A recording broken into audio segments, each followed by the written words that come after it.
It's Gunsmoke, starring Bob Marks as Matt Dillon.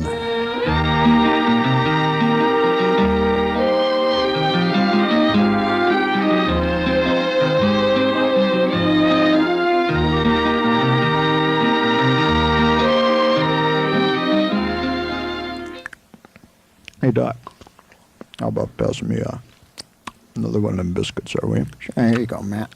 Thanks. Yeah.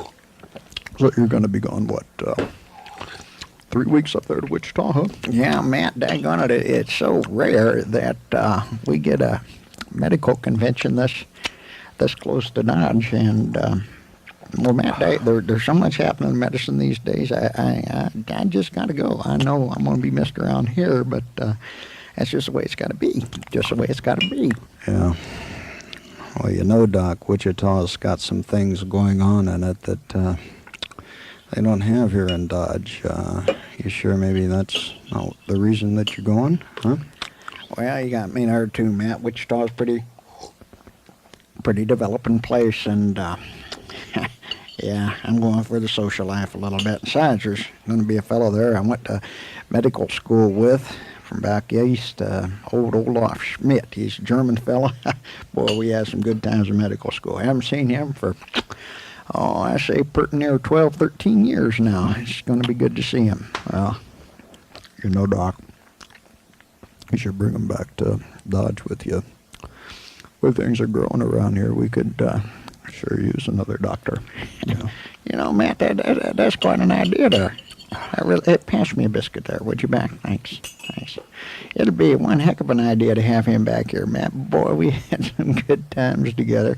And I tell you, if they don't get another cook here at Delmonico, we're going to need people just to treat all the food poisoning cases. I think I'm coming down with one right now. Yeah, well, you know, Doc, I wouldn't be too particular about eating this stew if I just knew what kind of meat this was in it, you know? I got no idea what it might be. Well, Doc, you sure you're going to be all right? It's pretty cold outside. That's, what, about a week's drive there? You going by stagecoach? Yeah, I'm going to walk. What do you think? Yeah, it's a good thing to do. You mean walk or take a stagecoach? Oh, you old fool. Yeah, well, the other alternative would be go by buggy, but then I'd have to break camp every night. And, well, man, it's just too much of a hassle when you're getting a little bit old like me and your blood gets a little bit thick here in the winter to break camp and build a fire every night. So, yeah, I'm going to go by stagecoach. Well, Doc, here's to you. And you have a safe trip, and we'll see you in a few weeks here. Waiter. Yes, Waiter. Marshal. Yes, Marshal. More coffee. Yes, sir, right away.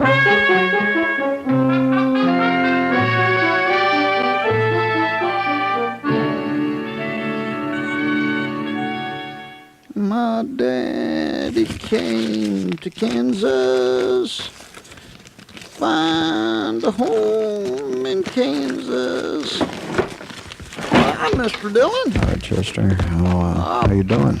Pretty good. Cold enough for you out there, Mr. Dillon. Well, I tell you, Chester, it gets much colder. I think my fingers are going to fall off or something. Polishing up your shoes, huh? You got yourself a date tonight or something? Huh? Getting the old boots together, real shiny here, Mr. Dillon. You know Betty Lou Evans? Mm-hmm. I got a date for tonight to go down to the barn dance. We're going to have a good time. She's a pretty old squishy girl, Mr. Dillon. We'll have a good time. We'll have a good time for sure.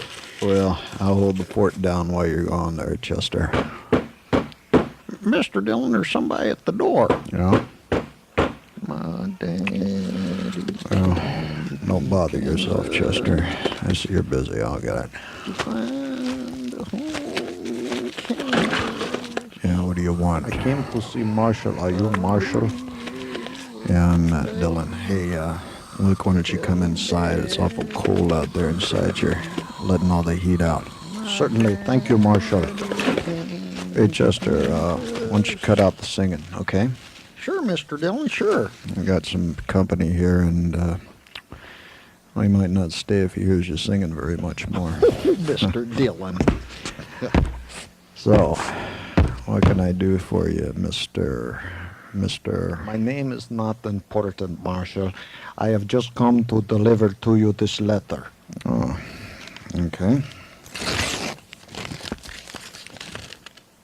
Oh, I can't read this. It's not in English. It's in some sort of foreign language. Well, that too, Marshal, does not matter.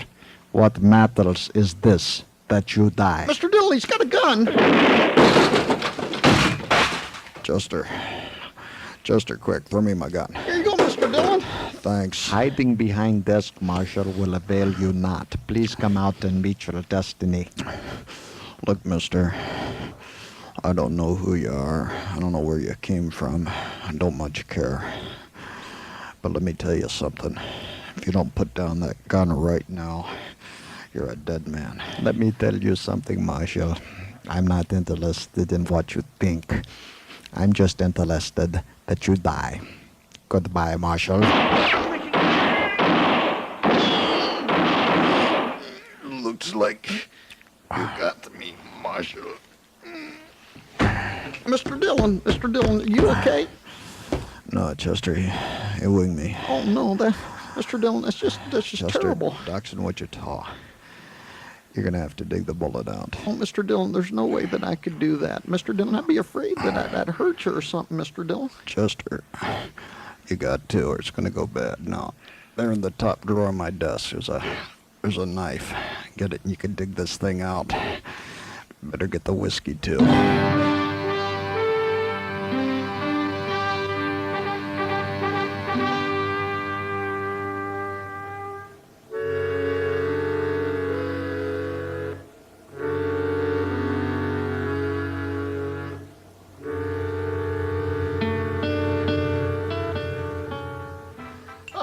How's your arm, Matt? Well, I don't know. It's still pretty stiff, but I'm getting some use back out of it. Thank goodness it wasn't your shooting arm. Yeah. I tell you, I'd be cured up a lot faster if old Chester hadn't enjoyed playing doctor and cutting on me. Oh, Mr. Dillon, you made me do it. I didn't want to cut in your arm. That wasn't no fun at all. Not at all. You know, Kitty, he's telling you the truth. Actually, when he was cutting on me, it got so gory, he just about passed out a couple of times. Oh, Mr. Dillon. Oh. Well, Matt, did you ever find out who that fellow was you killed? Nah, Kitty, we looked through his pockets, but we couldn't find no identification. Did look in his clothes, though. They had a laundry mark on them from somewhere in St. Louis. Sent a telegram, but I don't expect to hear nothing back on it. That's sad. Yeah. A man dies and we don't even know who he is. Oh, Mr. Dillon, we still do have this paper here, the note that he gave us, right here. Yeah. It's weird, Kitty. I've shown this thing to a lot of people. Nobody seems to know what language it is. Here, you take a look. See if you can figure it out here. Doesn't look like anything I've ever seen before. Hey, how about taking it over to Mr. Stearns, the schoolmaster? Yeah, Mr. Dillon, he's a right smart fella. Maybe he could figure it out. I've heard he knows quite a few foreign languages. No, that's a good idea. I think I'll mosey on over there and talk to Stern. See you later, Kitty. Bye, Matt. Bye, Chester. See you later, Miss Kitty.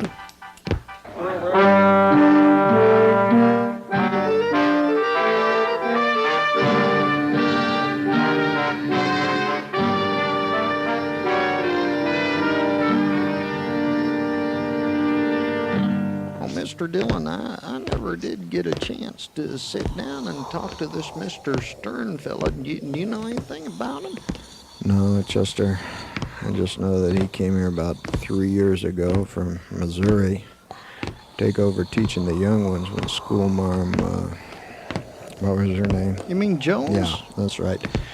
When she passed away, and as far as I know, he's been doing a good job ever since he came. Well, here we are, Mr. Dillon. I sure hope he can read this letter for you. Yeah, me too, Chester. I tell you, Chester gets much colder. I don't know what I'm going to do. Well, Marshal, Chester, what a pleasant surprise. It's good to see you, Way. Why don't you come on in out of the cold before you freeze yourself to death? Thank you, Stern. We'll just take you up on that. Well, Marshal Chester, Hey, look, come on over here by the fire and warm yourself up. It's frightfully cold outside, just frightfully cold. Thank you, Stern. And, what do I owe the pleasure of this visit to? What can I do for you, gentlemen? Well, Stern, it's kind of a social call. Maybe, just maybe, there's a favor that you could do for me. Mr. Dillon, should I show him the letter now, Mr. Dillon? Yeah, give me the letter here, Chester. Stern, before you came here and started being the schoolmaster, what'd you do in Missouri? Well, Marshal, I'm very, very proud to say that I was a professor of linguistics at George Washington University in St. Louis before I came out here. Well, Stern, that seems to be a big step down for you, from being some professor to just a schoolmaster. How come you did it? Well, Marshal, to be honest with you, I was asked to resign. There were charges. The charges, however, were untrue, that I was involved in some, well, unsavory political activities, but didn't matter that they weren't true. The charges were there. I was framed. I had to resign, Marshal, and my only recourse was to get away from St. Louis, and west it was, and I came west until I found this position open in Dodge, and it's been quite delightful the last 3 years, quite delightful. Well, Stern, your past and your politics are really none of my business, but look, maybe there's a favor you can do me. I got this letter here. It's written in some foreign language, and I sure would like to know what it says, and I was wondering if you'd read it to me. Certainly, Marshal, certainly. Let's have a look here. Marshal Dillon, where did you get this note? Stern, you wouldn't believe me if I told you. Crazy man came in my office and gave it to me and tried to put a bullet in my belly, but it didn't work out for him. Hey, look, can you read it? Can you tell me what it says? Yeah, I certainly can. Let me get my spectacles out of my desk drawer here. Mr. Dillon, he's got a gun, Mr. Dillon, he's got a gun! Mr. Dillon, are you okay, Mr. Dillon? Yeah, Chester, I'm okay. Stern, why did you do it? I didn't have any choice but to shoot you, Stern. Why'd you do it? What did that letter say? Marshal, you're certainly fast with your gun. I didn't even get a chance to get a shot off. Look, Stern, never mind about that. Just tell me what that letter said. Stern, what did that letter say? Marshal, I didn't know anybody as despicable as you could exist. Oh, Mr. Dillon, what a shame. What a shame he's dead, Mr. Dillon. But, Mr. Dillon, you didn't have no choice. You didn't have no choice at all. He's drawing on you, and he'd have shot you, Mr. Dillon, if you hadn't shot him first. Yeah, Chester, I know. But even when you do it in self-defense, it's never easy to kill a man.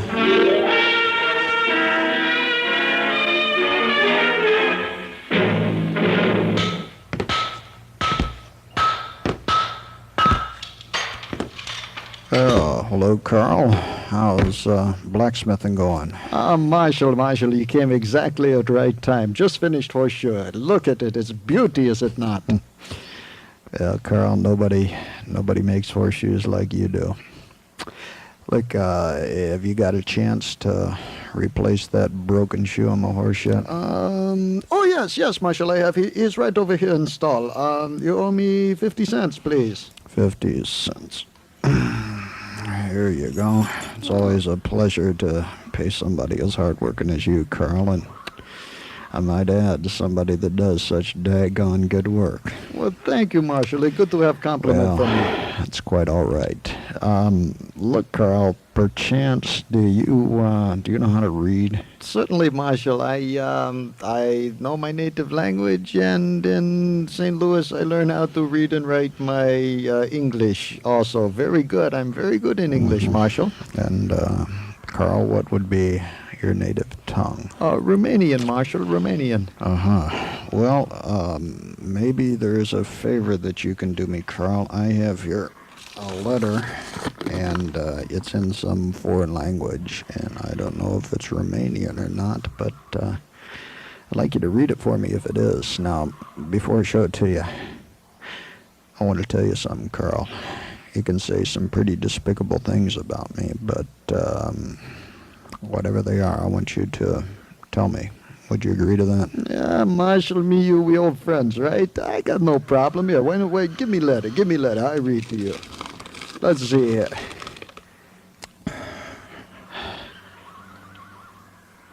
Carl, I don't like the look in your face. Marshal, how could you? Marshal, Carl, stay away from me, Carl. Marshal.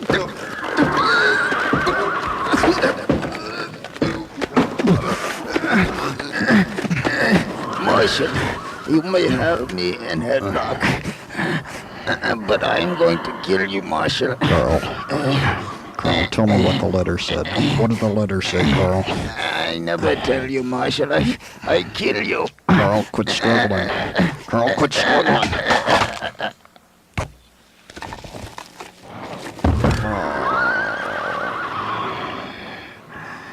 I broke his neck.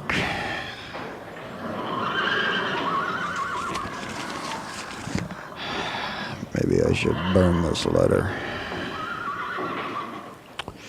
It's cost the life of a man and two good friends.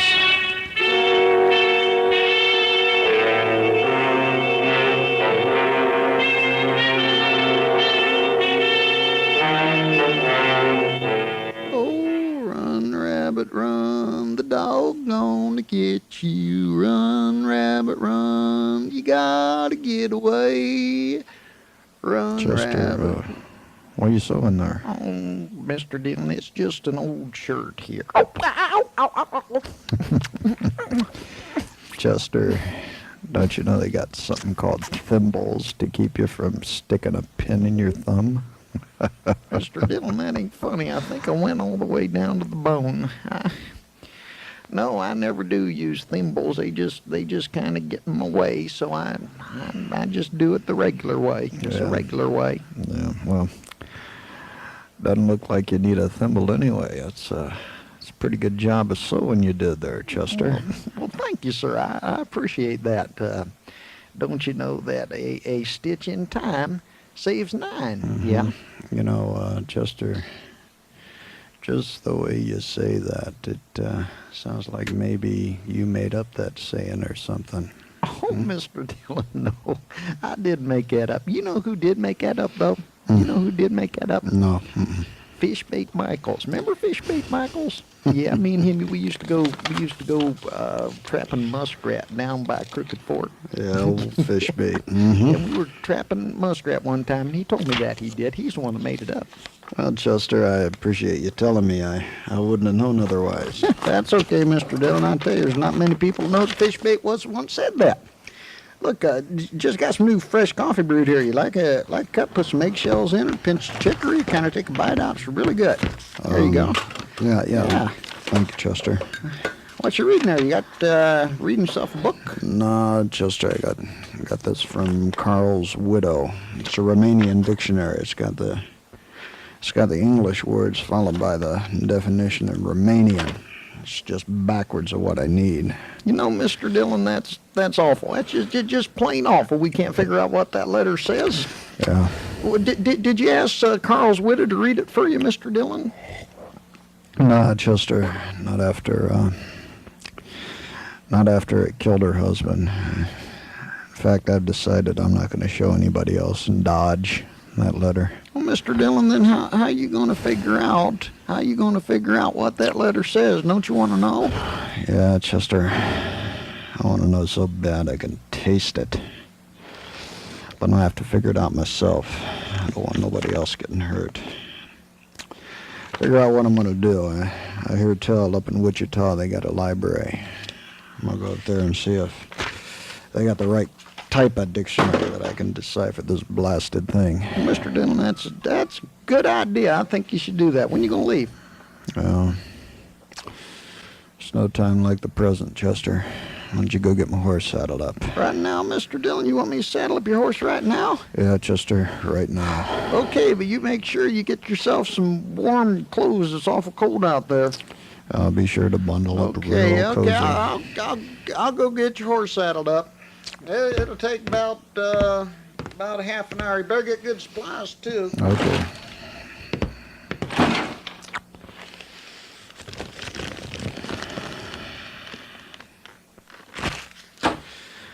I want to find out what this letter says.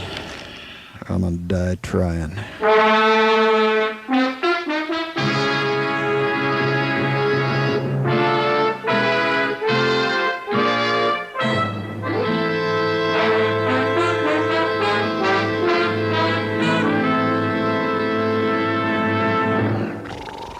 Blast it all off. This is all your fault.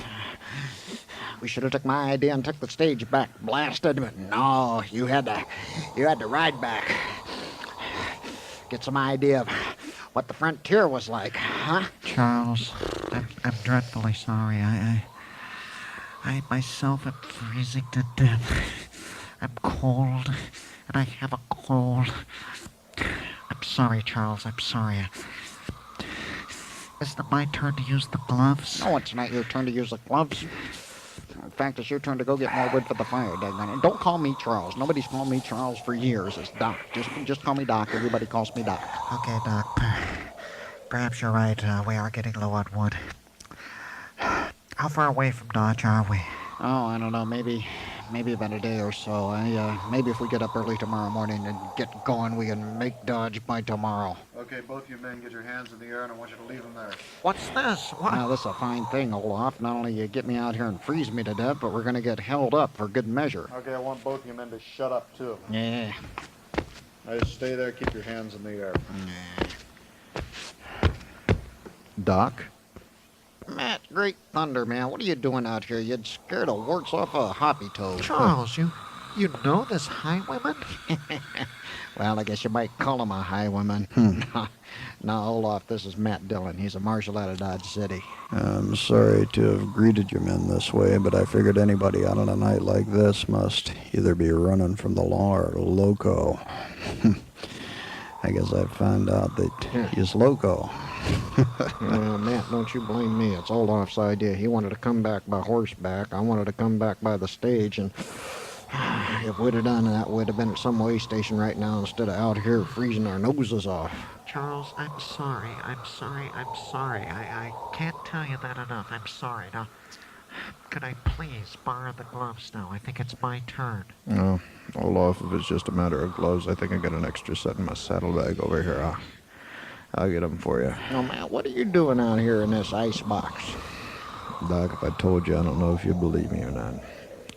3 weeks ago, a man came into my office. He handed me a letter. And then, Doc, he pulled a gun on me. I had to shoot him.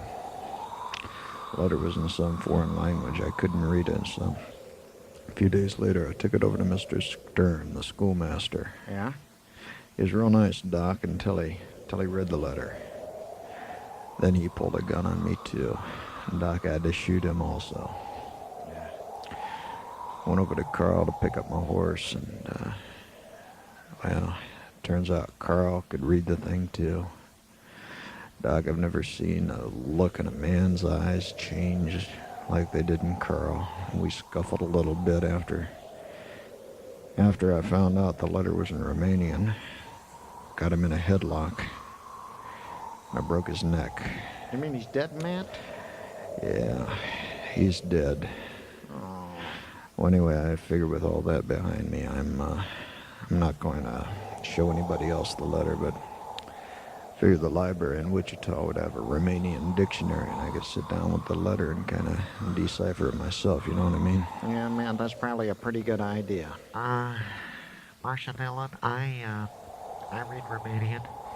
and I would be very, very happy to read the letter for you. And I would even be willing to read it out loud so that there would be no problem. Well, Olaf, I appreciate the gesture, but I don't think that'd be such a good idea, maybe. Now, wait a minute, Matt. I've known Olaf for a number of years, and I can vouch for his character, and if he says he's going to read that letter, he'll read it. And to avoid what's happened in the past, we can make sure that we take away all the guns and all of the things that he could fight you with, and do it that way. Then there'd be no problem at all. That's a good idea. Olaf, I give you this letter, you'll read it out loud to me, right? First time. Give me no problem. Well, Marshal, unless maybe my brain freezes over or something, yes, I'd be very happy to. And I don't mean to brag, but I am an excellent translator. Okay, I got the letter here in my boot.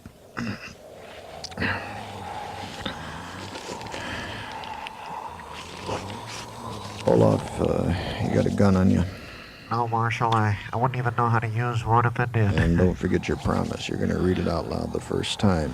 Yeah, I'll read it out loud, Marshal. Get these hands warmed up. Okay, here you go. Thank you, Marshal. Oh, Watch it. Get it, Andy. It's going on the fire. It's going on the fire. Get it. Get it. oh, it's all burnt up. It's too late. I'm sorry, Marshal. I didn't That's mean okay, it. Olaf. It's just my hands were so cold, the fingertips were numb. I had no feeling in them. I couldn't hold on. I'm sorry. That's okay, Olaf. My only regret is that the letter wasn't burned up a couple of weeks ago. Could have saved the lives of 2 men.